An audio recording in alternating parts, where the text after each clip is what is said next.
lot of the guys were just kind of, not on their knees, but kind of crouched down, exhausted after the game. It felt like just kind of another one in a long line of disappointments. What's just the mood in the locker room after this one, and how do you try and pick up the pieces after this one? Obviously disappointing,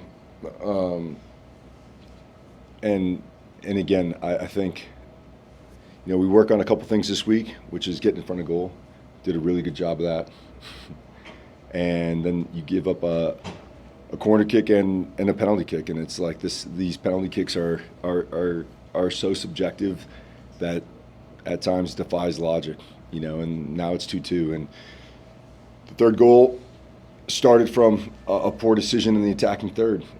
Again, like, you can't joystick, you got to learn from the decisions are just professional decisions to keep the ball. Gozo's wide open and we try to shove it into the middle, and now we're in transition with minutes left in the game. And so, but again, that's a byproduct of working with young players. They're going to make silly mistakes, and this is how the game is experienced. At the moment, we're all wearing it. And hopefully, we learn from this, but that's where we're at. Speaking of Gozo, a dream start, obviously, first MLS goal for him.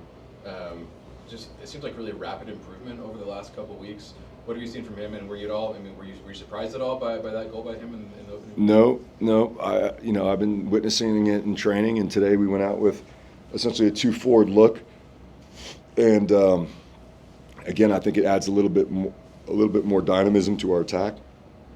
Instead of having 2 10s that are just floating, is really threatening the back line, and I think the play he gets in behind, and that was exactly what those are the things that we've been working on, and then obviously from there Gozo just makes a play, and I think it'd been a long time coming. He's been in really good spots, and I think it's a moment like that really accelerate your belief, accelerate your career, and again, for me, one of the bright spots on the field tonight.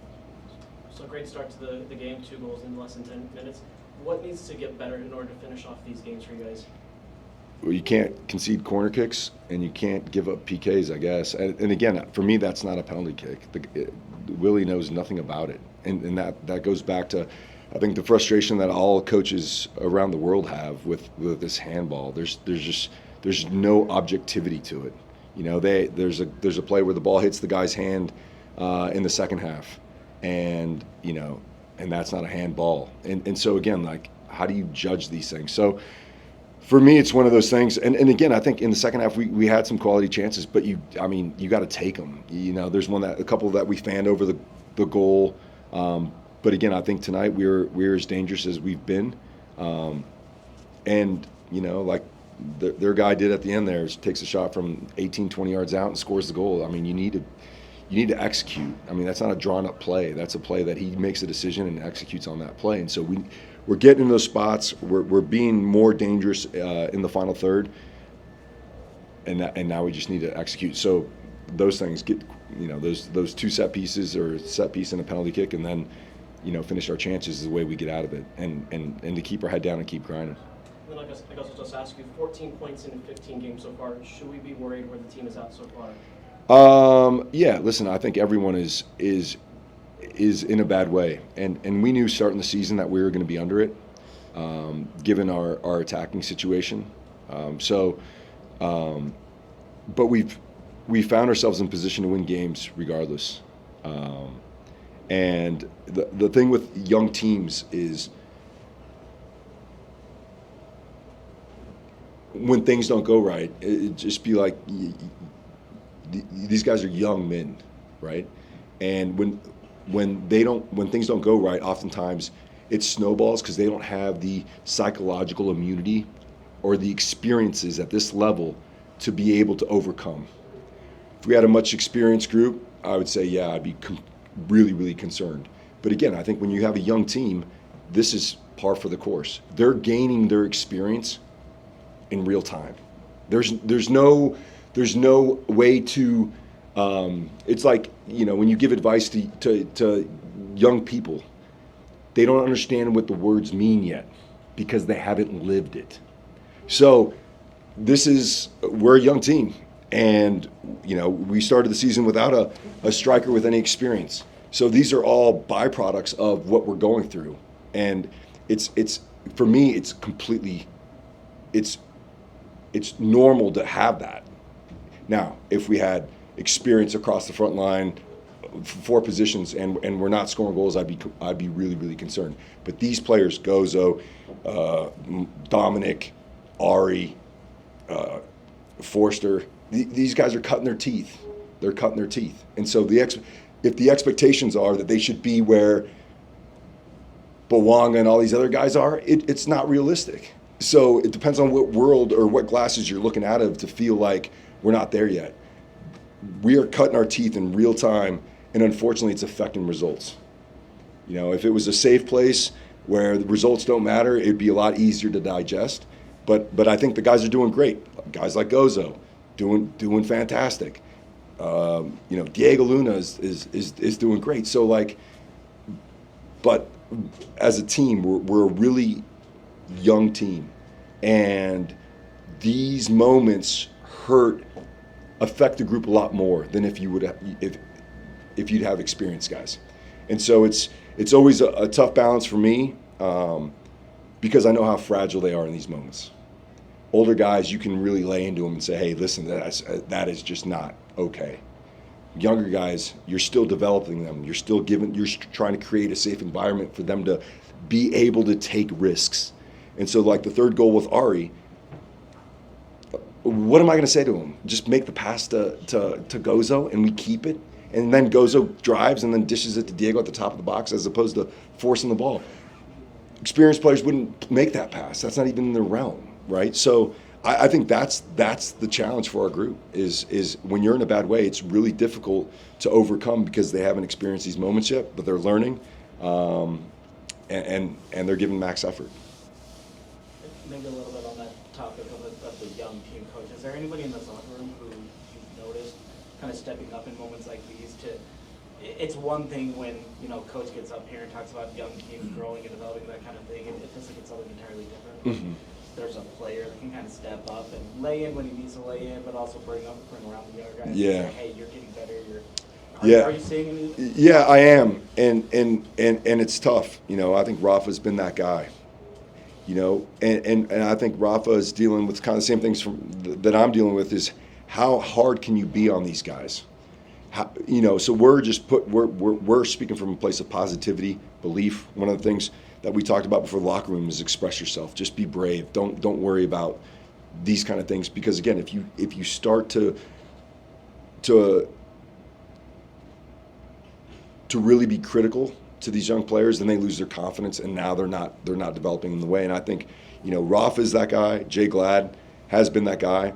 But the flip side of that is those guys need support too, right? They need guys because again, they're human beings, so they're living these results along with everyone else. And so, yeah, it's tough at the moment. I believe we have the character to overcome. Again, I think we scored 2 wonderful goals, and you know, the 2 moments that we conceded are like you're just kind of shaking your head at like how things in this moment aren't breaking our way, and they really haven't from the beginning of the season. But again, I believe that we have a group that can compete with any team in this league, and it's about overcoming this difficult circumstance that we're currently find ourselves in to claw our way out. And again, I think if we put 2 good results together, the whole vibe changes, and especially when you have performances like Gozo and Diego Luna, that will change the feeling of the group. Hey, Pablo. I got a question for you, and I've kind of been meaning to ask you this one for a couple weeks now.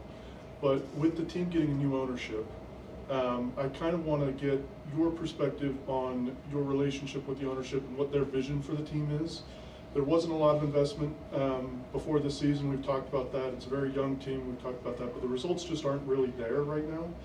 Is the ownership understanding of that? Do they understand that they need investment, we need better players, or is the ownership in kind of a win-now mode? Are they putting pressure on you to win these games? Well, listen, I think anytime you're in professional sports, the expectation is to win regardless of the circumstances. I've had a a couple conversations with Steve, not in depth, really superficial. And the one thing I can tell you from that is they're a team that are very prideful. They're a group that's very prideful in the team. I think when you hand over, when you take the reins as an ownership group, you have to observe to see how everything works and how the team is going. But they want to make this club, something that everyone can be really, really proud of. And obviously that means investment. And I think the next window is coming in the summer. We've identified some areas that we want to fortify. But I think that's all I can speak to as far as what their vision is. I haven't had in-depth conversations, but it's a team that they are very they're excited to invest in this group to make this a great team, just like they did when they owned the Jazz, and to be perennial playoff contenders, get trophy winners, and I just think in how recent this transition has been, I think they're still observing to see how everything works, and more importantly, how and when they'll invest in the group. And one more question. We talked about this earlier in the season with regards to substituting guys on the back line. And I know you said sometimes it's planned and sometimes it's not. But tonight was a night where we saw 3 guys on the back line. When I asked you about this before, you said you never want to do something like that.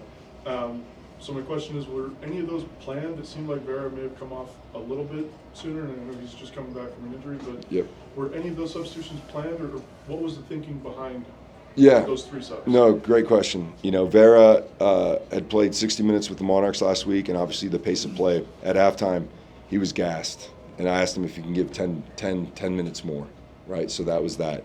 So Philip comes in for Vera, who's also been out with injury, to get those guys up to speed. Alex busted his tail in the first half, getting to the highest line. And the thought behind that was we want to keep pressing their back line. I don't think it manifested much in the second half with Sam getting to the highest line and actually maybe I think once or twice he did where he played a really good ball across. So that's the idea. That's a position where typically we'll probably make that sub because I consider that more of a wing back sub than a left back sub. And then Noel was gassed. And it wasn't a sub that I wanted to make. We wanted to bring in Johnny into this game, but I think you defend a guy like Nelson for whatever it is, 80 minutes, you're gonna be gassed, and so that's really the thought behind all those. Thank you. Go ahead, Manny. Hey, Pablo. We spoke earlier in the week, and I was wondering if you could tell us what you thought went well and what went poorly with set pieces tonight. Sorry. Yeah. Well, again, I think we were more dangerous on set pieces than the attacking set pieces. And again, I think there's really no mystery to set pieces. Like, you can do trick plays, but the nuts and bolts of set pieces is great delivery with bravery, right? And bravery, I mean like beating your man to the spot, even though you don't know where that spot's going to be. And so you're taking almost a blind approach to where that is, and if we have everyone committed to doing that, the likelihood is we're going to get our head on some. And tonight we did. They just weren't on goal. I think defensively, again, losing marks in the box, and then the penalty kick. So like, it's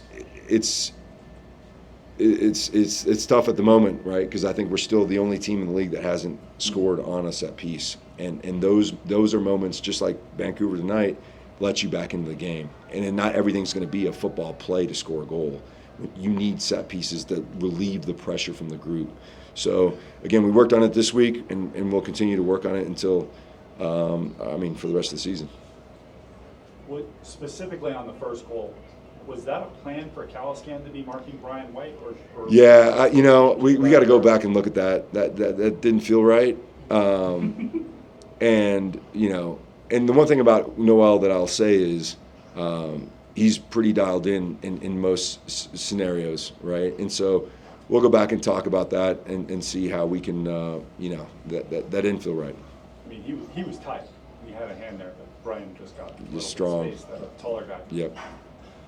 What did you think of Dom and Gozo together out there? Obviously, Gozo scored the first goal, Dom set up the second. Yeah, no, I think the focus this week, Matty, was how do we get more box entries?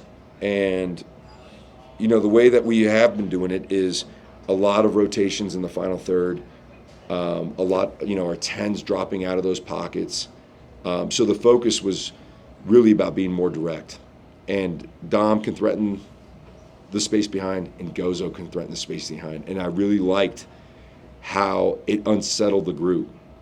You know, the Vancouver defense was constantly being challenged in different ways, and it gave space for Diego Luna to come underneath. And so, again, those spaces don't show up unless you have threats behind. There's no reason to honor that. You know, so that, you know, recently the defending team has been able to press Luna and Diogo, but when you have verticality, you have to really think about giving up the space behind. So I think the two of them did a really good job tonight. Unfortunately, it wasn't enough. Thank you. Obviously, there's some positives out of this game.